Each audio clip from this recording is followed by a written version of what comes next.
Hey everyone, I'm your host, Courtney Post, and this is Let's Vet Together by Suveto, a show where we'll be highlighting stories of growth, ownership, and well-being in the veterinary industry and having real conversations about how we can make veterinary medicine better for everyone. If this is your first time listening, welcome. We're glad you're here. If you've already been a part of our community, make sure to follow us on whatever platform you're listening from and give us a review to let us know how we're doing. We really appreciate you for coming back.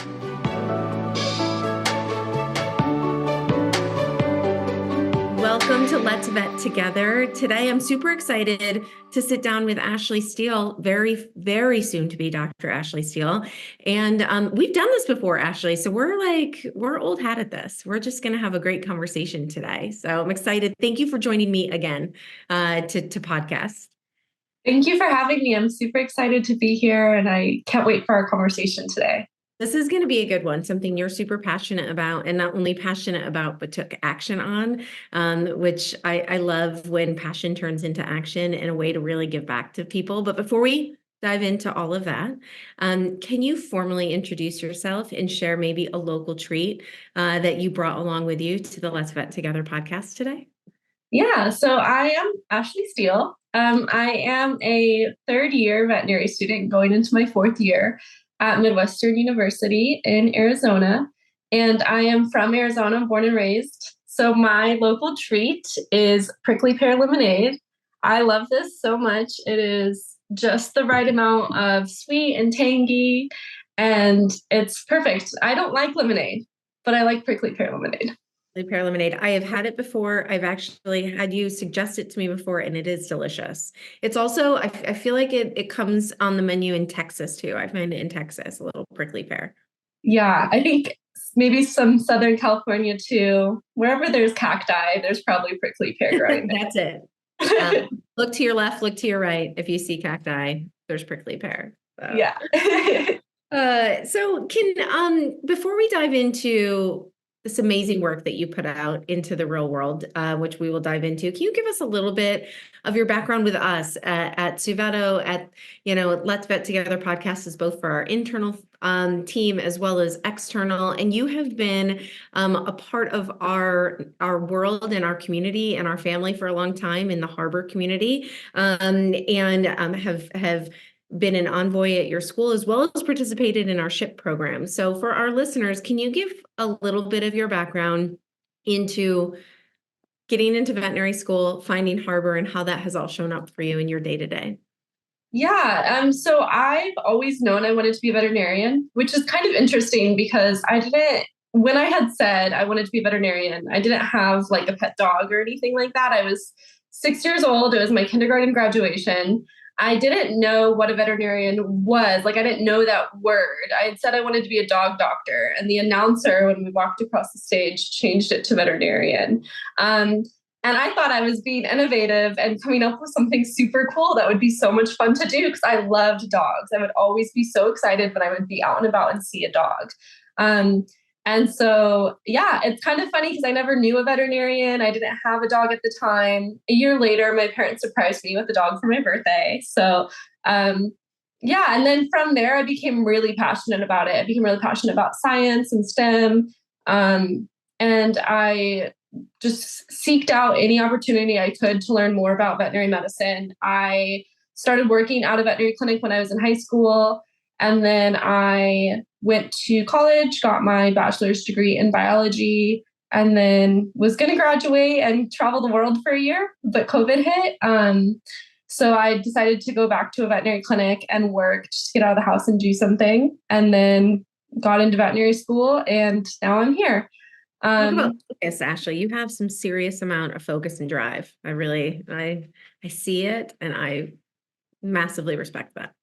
Thank you. I heard about Harbor first when I went to the veterinary leadership experience. So this kind of goes hand in hand with my desire to increase more mental health education in the veterinary space. Prior to starting veterinary school, I've always also been interested in mental health education and mental health and well-being, psychology, all of that. And how can we make that more prominent? Because I noticed that this was a huge issue, not just in veterinary medicine, but in the United States in general. The trends of mental health issues have been going up year after year after year, and then just obviously skyrocketed during COVID. And the same thing is obviously happening in veterinary medicine. There's a lot of people who are struggling with their mental health. The burnout is really high. The suicide rate is really high. And so I thought it was really important that we have more conversations around mental health and around financial health in the veterinary space.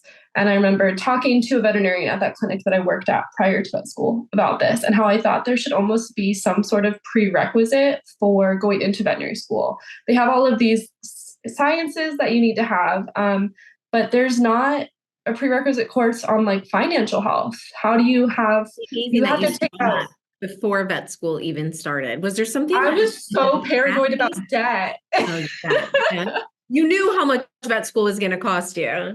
I knew how much vet school was going to cost me, and I was really paranoid about how much debt I was going to be in. And I wanted to make sure that I was setting myself up to be able to handle that. And I know a lot of veterinarians who didn't know how much debt they were going to get into until after they graduated, and then are dealing with that. Adds to the mental health issues, that adds to stress, that adds to burnout. Oh, I want to go put a pool in my backyard, but I can't afford it because I have such a high amount that I have to pay every month for my student loans. So I thought that, and then also mental health education, those two things, there should be some sort of prerequisite, I think, for all graduate health care workers to go into, but this would obviously involve systemic changes. You would need to have it be standardized to some extent, but so I think it's needed. Pause there for a second. You knew how much debt you were going to go into going into veterinary school. So you recognized, wow, that would be really fantastic if there was a prerequisite for some type of financial education and awareness for veterinary students. Tell me how you recognize that mental health, wellness, and well-being would be something that you'd want to hold kind of at the core of yourself and your future self and your education back in 2020 before you went to vet school. Like what did you see that you recognize that should be something that the veterinary profession focuses on? I just think I saw so many people struggle with their mental health around me, and I realized I realized how prominent that is. And I don't think it has to be that way. There doesn't have to be that much of a struggle. And I also was in high school, I was in this gifted program, I guess you could call it, called the International Baccalaureate Program, or IB. And a lot of my classmates it's all about like hustle culture, right? And like, how can I procrastinate into the last minute and then say, like, it's like a gold trophy. Like, I stayed up until 3 a.m. writing this essay, or I pulled it all night, right? And there's these different unhealthy things that are being done that are being almost promoted and worn as like a badge of honor. But then at the same time, the stress level is super high. I think it's super important to say that it really gets to the core of what you have put together, and what we're going to talk about is this well-being compass course, and talking about imposter syndrome, that this has been at the core of who you have been and what you've been focused on from a very young age, Ashley, which is really phenomenal. Not only did you want to be a veterinarian, but you also recognized that there needs to be a focus on mental health, and on not just being the person that works the hardest and the longest and stays up the latest, but also to recognize that's maybe not a healthy culture all the time. And while we have to do that here and there, there's a way to really focus on yourself as well. And so I think it's great background to what here, in 2024 led you to actually bring something to the community, really breathe life into something that you are passionate about. So I think that's really important. So talk a little bit about from 2020 of saying, wow, there should be mental health, kind of awareness, well-being. I see what is happening around me, even prior to vet school, to where you sit today, that you have created a coursework for folks to really learn from, and how imposter syndrome has popped up as being something that you yourself want to focus on. Yeah, so I during my first year of veterinary school, I had a lot of different personal things that were really sad. I had a lot of people in my life pass away, and it just felt like one emergency situation after another. And trying to balance the grieving process with the course load, which was insane, was a lot. And I knew people who, I just everyone around you is struggling as a first year veterinary student. And so you see that and you see that struggle. And they got an email about this opportunity to apply to attend the veterinary leadership experience, or VLE. And so I applied. And so each school can send 2 students, and each school will kind of handle how they pick their 2 students. So the way that Midwestern does it is you apply and they'll pick. And so I wrote my essay about mental health and how important it is, and how I think that going to VLE will help me learn different leadership skills that I can use to kind of then disseminate and plant these seeds about mental health in my community and in my cohort and in my veterinary school. And that's kind of where that drive started, is realizing, oh, I can make this change now. Like, there's things that I can do now. And so while I was at VLE, I was talking to someone who was participating in the first ever cohort of SHIP. And I had never heard of Harbor. I'd never heard of Suveto. I'd never heard of SHIP. And she was raving about it and what a great program it was. And so I kind of kept that in the back of my mind. That don't know SHIP. SHIP stands for Summer Hospital Immersion Program, and it's a 10-week-long immersive externship into a Suveto hospital with some education around it. So sorry, I wanted to give a little bit of this is like the glossary of terms. That's what SHIP is. Yes. Yes. There's always acronyms, right? Exactly. So she was raving about it. And so I kept that in the back of my mind. And then when it came to the following summer, I applied, and I ended up matching at University Veterinary Hospital, which is so funny because I applied kind of like last minute. I was having some decision fatigue on, do I want to do this? Do I not? Because it's a lot to pack up for 10 weeks and move somewhere that you've never been before. And so as a part of SHIP, they have you work on a business project. And I really loved the business project that University Veterinary Hospital had wanted help with. And so that was with their nonprofit to help with fundraising efforts. And so I created a fundraising guide, and Courtney and I had a podcast about that. Fantastic. It was fantastic. You can create great content and coursework as it pertains to yourself and mental health and well-being.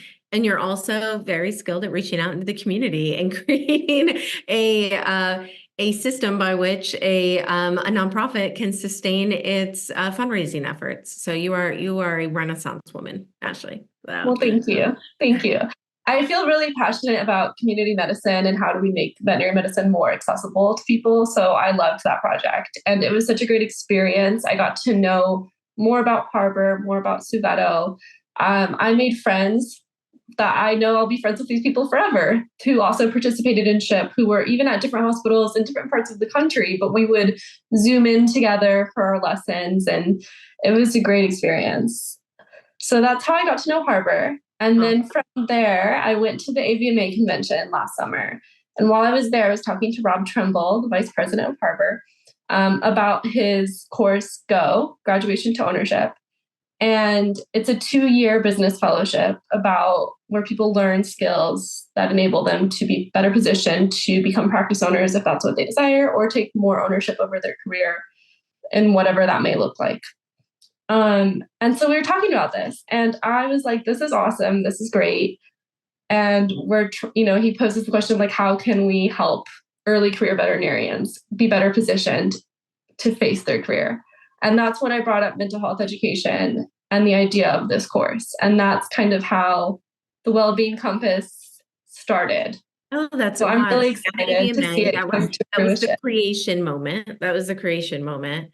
And at what point, Ashley, mental health, education and well-being in general has been a focus, as we've established, for years for you. I mean, this is something that has been at the core of who you are, what you're passionate about, what you bring your kind of thoughts and energy back to, which is incredible.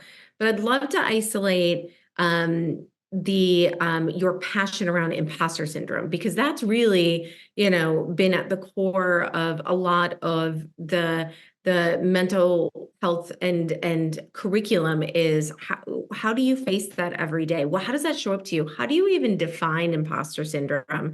And I'm curious, if at that moment at AVMA, when you and Dr. Trimble were talking about the idea of this coursework, if you faced any imposter syndrome at that moment. Think back to that. I think sometimes I'm like overly confident. That's good. That's great. I feel like maybe I did have a little bit of imposter syndrome in just having this conversation. I'd already known Rob because I'd already started my different coursework with SHIP, so I've interacted with him some. And so I do think when I initially have a conversation with someone, especially someone who's like higher up than me, it can be really intimidating. And so at first it's like, oh my gosh, do I do this? But then once I'm doing it, And then once I've done it once, I'm not scared to do it again. If that makes sense. So yeah, I think there's probably a little bit of inside of me where it's like, oh man, like, who am I? I remember later on, there was that event that Suveto had later that night at a brewery. I forget what it was called. It had a cute name. But anyway, I ended up going there and I met up with Rob and was talking about it more. And I think that's kind of when the imposter syndrome started to kick in, because I was like, can I really do this though? And I remember even saying to him, I was like, well, why would anyone take me seriously? I don't have a degree in mental health. I don't have, I'm not the expert in this. I just have done a lot of different research and I'm fascinated by it, but I'm not an expert in this area. I don't have any extra letters behind my name. And he was like, people will take you seriously because I'll tell them to, right? And so he kind of like told me like, no, it's okay. I take you seriously. Other people are going to take you seriously. And that kind of reframed it for me that, oh yeah, just because I don't have these extra letters behind my name doesn't mean that I'm not able to speak on this. Sure. Passion and shared and knowledge and shared experience with those around you is how a leader's born. Ashley, you've gone through so much of that coursework that it's not always about the education that you have and the letters behind your name. It's about someone who is ready to be the voice of your peers and also have some knowledge and experience to share. So tell me about how you even started to tackle the idea of the Wellbeing Compass course. Like how you and Rob have this idea at AVMA, but then when you sat down with a piece of paper and a pen, how did you start to shape that course? And what were your goals in shaping that course? Yeah, I wanted it to be something that would meet people where they're at, because everyone has different backgrounds and different experiences when it comes to mental health. And historically, it's been something that's been taboo. So some people might still consider it a little bit taboo. I think that with changing generations, it's become less that way, thankfully, and hopefully more, it'll continue to become less that way. But how do we meet people where we're at? I don't want to force this down people's throats. I want it to be something too where it can be preventative rather than reactive. So how do we help people before they're in that crisis? How do we give them skills to, when they start to realize that they're feeling anxious, calm down in that moment? Make sure that they're doing different skills to practice self-care when they get home at the end of the day. And finding that work-life balance. I think there's a lot of different components to it, all of which can impact imposter syndrome. I think it's all hand in hand. And so I started with imposter syndrome because I remember talking to Rob and asking him what skills might be the most needed for early career veterinarians. And that was one of the things that came up was confidence and imposter syndrome and knowing that you're able to do it and that you can. I know it's scary, but just rip off the Band-Aid and do it. Rob has a saying he says all the time I know he said it all the time during SHIP, which was get comfortable being uncomfortable. And I think that's I think it's a really good phrase to say. I think it's important. So we did a podcast. So the pen and paper thing, I wrote down an outline of the 6 best practices to overcome imposter syndrome. I think was it 6? Hold on. I need to count.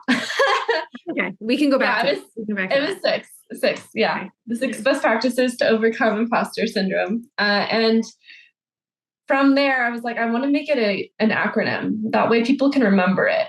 And it can be something where if you're busy in the clinic and you notice, oh, my heart rate's increased, I'm not breathing as well, just remember that acronym. And then you can think, okay, what can I do in this moment from that? And so it's kind of this toolbox. What can you pull from this toolbox?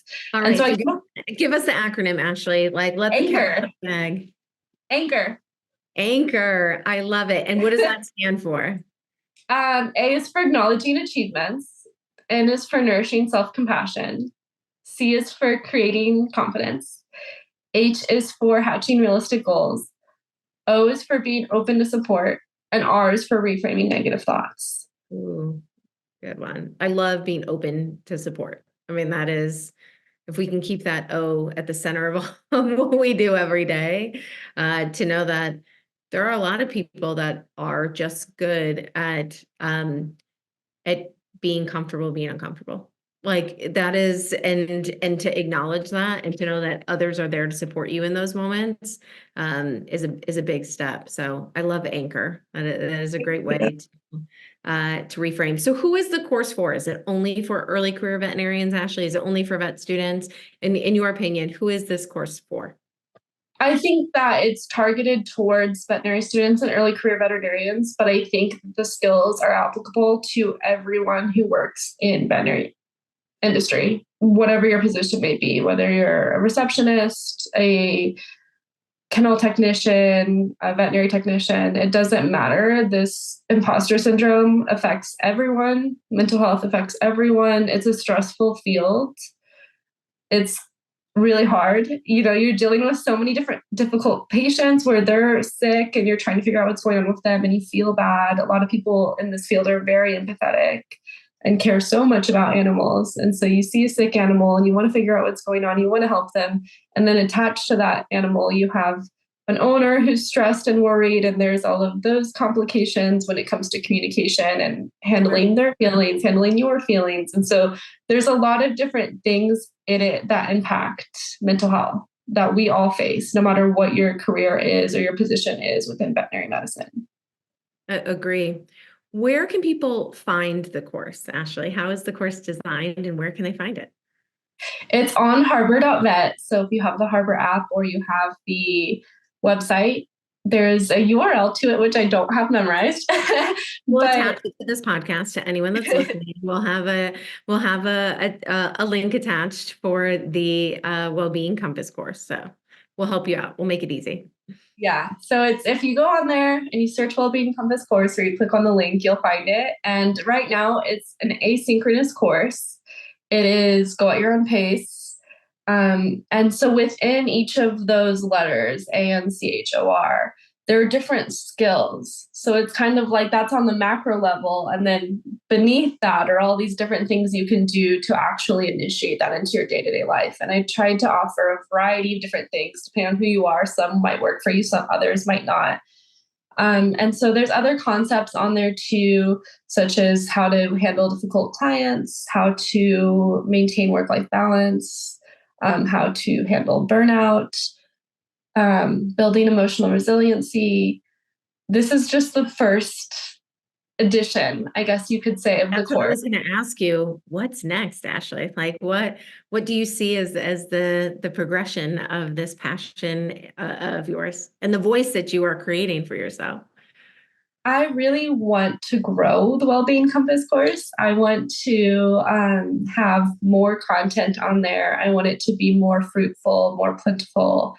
I already have some more ideas that I want to add in, more resources, more information. I want to add in some video content. Right now it's mostly text, but I want to have video content for people who are more audio learners. Mm-hmm.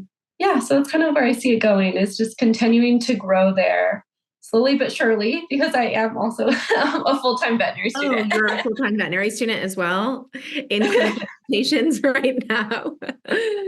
So I have two questions for you. One, in your clinical rotations as a full-time veterinary student right now, what is your go-to skill that you use in your day-to-day? Like, you said that you have a variety of tools for folks to use based on, who you are and what you gravitate towards. But if we're in, Ashley's mind and heart in the middle of the day when things just become overwhelming or you feel some level of self-doubt, what is your go-to tool that you use?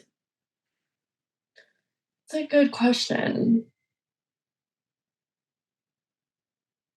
I think it depends specifically on the situation. If it's something where it's really chaotic, really stressful, and I have to be there, like I can't go do something else, I have to attend to that. I will communicate with the people around me who are attending to that situation as well. Ask them, how would you approach this? Mm-hmm. Or in your past experiences, what has happened with this? How have you handled this in your whether it be a faculty member or another veterinary student, and see kind of where they're at, what they've done, what recommendations they have. And so that's kind of being open to support and to communicating. When it comes to something where I can kind of go away for a little bit, I love to do the nourishing self care. So there's times when I will be waiting and I'm feeling anxious because I'm waiting. And so, as veterinary students, you always have to have your clinician approve everything before you do it. So sometimes there's downtime and you're like, I just want to go. I want to go. And so I will then start working on my different documentations, or I will go eat a snack or drink some water, go for a walk, go to the bathroom. And so just like basic self-care needs I will do. And I've seen other people on my rotations who haven't done those. They'll just sit there in that anxious energy, and it's like, go eat, go drink some water, go outside and get a breath of fresh air. Just the other day I paused and was doing some breathing exercises. And I think that these are all things that can easily be incorporated. It only takes a couple of minutes and it recenters you. And there's really no reason not to do them. It's only going to help you. It'll help calm you down. It will help you think more clearly, which will then help you help your patient or the client that you're working with, because you're able to think more clearly.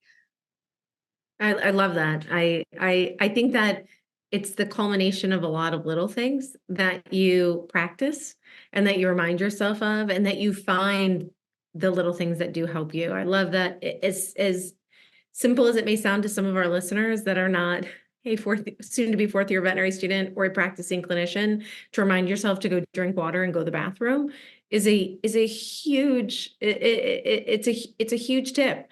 I've talked to practitioners for years that say, I do not have time to, drink water because I can't go to the bathroom during the day. It's like you have to create time in your day for self-care, for basic life function, to drink water and use the restroom. So you practicing that at the stage that you are in your education and career really is steps forward, for the long run for you, Ashley. So that's awesome. I really hope that this material can help more people feel empowered to do that now. Because, Yep. like you're saying, it sounds so simple to people who may not be in this field. But I just the other day was hearing students say, oh, I didn't go to the bathroom for 12 hours yesterday. Why not? Yeah. Just you can find time. It just takes 2 minutes. Like I understand that feeling of, oh, I can't leave this. I gotta just, but you can, and it's good, and it will help you. It'll calm you. It'll make you be healthier, which will help you be able to make your patient be healthier. I just think it's a win-win-win situation, and I don't see any reason to not do that. And if you're truly in an environment where you can't do that, I recommend switching environments, because not all clinics are made equal, and it's a profession, not a position. You can move and be in a more supportive environment that will help you. And I know that there are definitely those types of environments where it's just a really toxic environment and you can't do that. Leave, go somewhere else, find something better, find something that matches your core values. I know that's something that I've talked to you about, Courtney, before, is finding your core values and finding somewhere that's in alignment with you. Absolutely. Absolutely. It's so important. And I was going to ask you, Ashley, what words of advice you have for all of our listeners, no matter where they are in their journey. And I love that we go back to our core values and to focusing on the culmination of the little things in your life, that it's not one big epic answer. But, when you can reflect and work and participate in something like your well-being compass course and be in a community that you are creating as a part of Harbor, and align that to your core values. I mean, there's just so much benefit in that, in the long run, in your long run mental health and well-being. There's always going to be bumps in the road, but what are we doing to center ourselves, to put ourselves first? I love that you mentioned the bumps in the road, because I was just listening to a video the other day with Simon. I might not say his name correctly. Yeah, Cynic. Yeah. Yeah, Simon Sinek. Um, and he was talking about how he prefers to call mental health mental fitness. Mm, And I loved that idea. And his point is it's not always going to be good. yep. There's going to be ups and downs. That's life. Yep. And it's when you're in the down, how do you take care of yourself? Just like when you go to the gym and you work out too hard and then you have sore muscles, how do you take care of those sore muscles? So when Absolutely. you're in those down times, how do you take care of your mental fitness? Yeah, it's fitness, it's work. You choose to work on yourself. It's the same with work-life balance. Balance implies that they're equal, but something is equaled out. And it's really about harmony. How can you be at peace and understand the push and pull and give and take, that there is a give and take, that it's not that it isn't always in balance to work and to life and to professional well-being and personal well-being, that is a harmony as opposed to something that is always equal. And I think that's a great reminder, especially for our early career veterinarians. I'm sure you can, attest to the time and the focus and the energy that you put into your professional life right now far exceeds what you are likely able to do in your personal life. But if you're in harmony with that and understand it, and then still focus on yourself in those moments, whether at work or on a day that you actually don't have to go into clinics like you and I were just talking about, what are you going to do to fill your bucket today? Yeah, I'm super excited. I'm going to go try a new place for brunch with a friend. Then I might take a nap. It'll be a good And, day. and that's a good day, right? That's a good day. I Well, love that I, concept of harmony. I've heard of work-life balance, I've heard of work-life integration and the why different people prefer different terms, but I haven't loved any of those terms completely because I don't feel like either of them fully hit it. So I love the idea of work-life harmony. That's a really good way to put it. yeah, they're not going to be equal, and there's going to be moments that neither of them feel good, but it's how do you hear and listen to the harmony of both of those together throughout your life that we can all strive for. It reminds me too of something that I heard. He's since retired, but the dean of my school when I first entered, he had said these next 4 years are going to be really hard, and you're going to have a lot of coursework put in front of you, and you're going to be expected to do things and perform at a level that is not sustainable for your entire career. You'll have to do it these 4 years, but you should not do it your entire career because you will burn out. And I just think that hits that point of what you're saying. Like, there's going to be times when it's going to be hard and it's not going to be good. But there's also going to be times when it's going to be better. It'll be lighter. You will have more time for yourself. And so keeping the full picture, I think kind of zooming out, this goes with the R, reframing negative thoughts, zooming out and looking at the full picture and seeing the full trajectory of your career, I think is also really helpful in keeping that in mind that it's not always going to be like this. And there are things you can do when it's in this tough moment to make it less tough. Mhm. If you're gonna lean into harmony, I'm gonna lean into the zoom out, because the day to day can become your reality, right? Like what you see in this moment, it always seems bigger in the frame of being zoomed in. But when you can zoom out and give yourself a little bit more perspective and reframe, what it is you're facing in that moment or in that day or in that week, that can be really helpful. So I'm going to teach my kids to zoom out. That's important. I love that. Well, I Ashley, also love we like can do you. this for a very long time. I want to talk about the coursework that you put together and the focus that you have, aside from your full-time job of being a vet student and then really career veterinarian. But I hope that we do this for years to come and really talk about bringing awareness to everyone's mental fitness and what we can do to all work together and also hold each other accountable to that fitness journey. Yeah, I think accountability buddies are great. They are. So any last words for our listeners, Ashley, before we wrap up today? I think a key thing that's coming up for me right now is what you were saying about small gains, right? It adds up. Do small things now. It reminds me of James Clear in Atomic Habits, how he talks about the accumulation of small gains. And it's not, if you just get 1% better every day, then at the end of the year, you're way better and it's sustainable growth than if you just said, I'm going to get 20% better right now, because that's not sustainable. It's not really even realistically achievable. So if you can find little things that you can do right now to just try and find yourself more peace, more well-being, more harmony, I think that that would be great. I hope that you check out the Wellbeing Compass course. I hope you provide feedback with how I can make it better. And I think that sums up my little additive things to add. I love it. And thank you for your hard work and your commitment to bringing this to life for your peers and colleagues and future peers and colleagues. And I can't wait to see what the future has for you, Ashley, and our work together. Thank you so much. Thank you.